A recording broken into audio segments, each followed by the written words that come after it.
Under the sink are the brushes. This is kind of miscellaneous stuff. We have a bunch of these really heavy, like, you know, thick dictionaries. That way we can squish papers and kind of flatten them out a little bit. Markers, I keep them down here. I absolutely hate using markers, and I don't like when they use markers either, so we really rarely ever use those. Again, these are just kind of like where I keep a lot of miscellaneous things.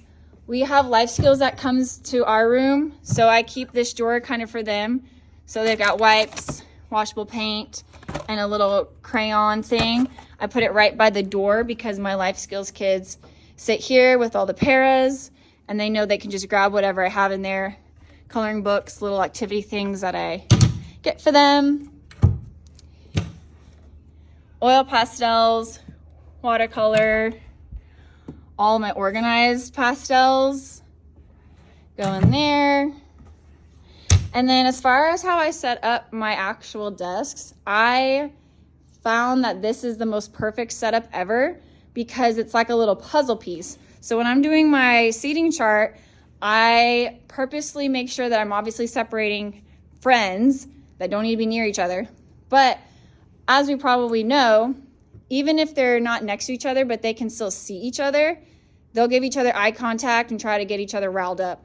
So the reason I love this setup is because when I'm making my seating chart, I purposely put certain students with their backs completely against their friends and across the rooms. So then there's no issues, no problems, unless, you know, the counselor sticks 5,000 athletic kids in there like my 8th period is. I can only do so much.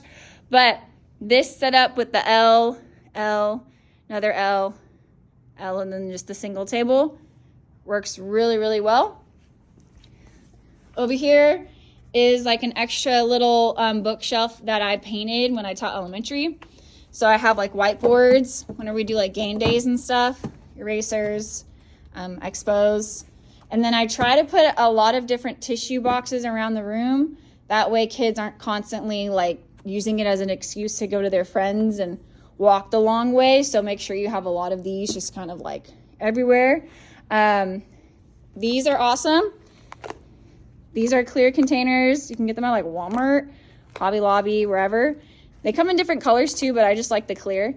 I typically put one of these on every table whenever they're doing Prismacolor, or if they ever need it for graphite, anything that revolves like the pencil usage.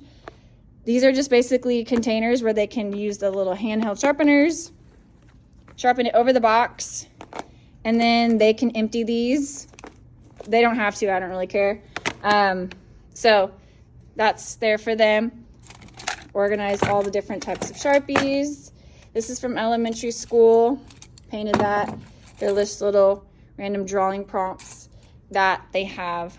But yeah, that's how I organize my room. That's how I kind of set it all up. Like I said, I really like this setup. This is what we do for 3D. My room is usually not kind of this chaotic, but when we do things 3D, it looks a little messier. But that is my room.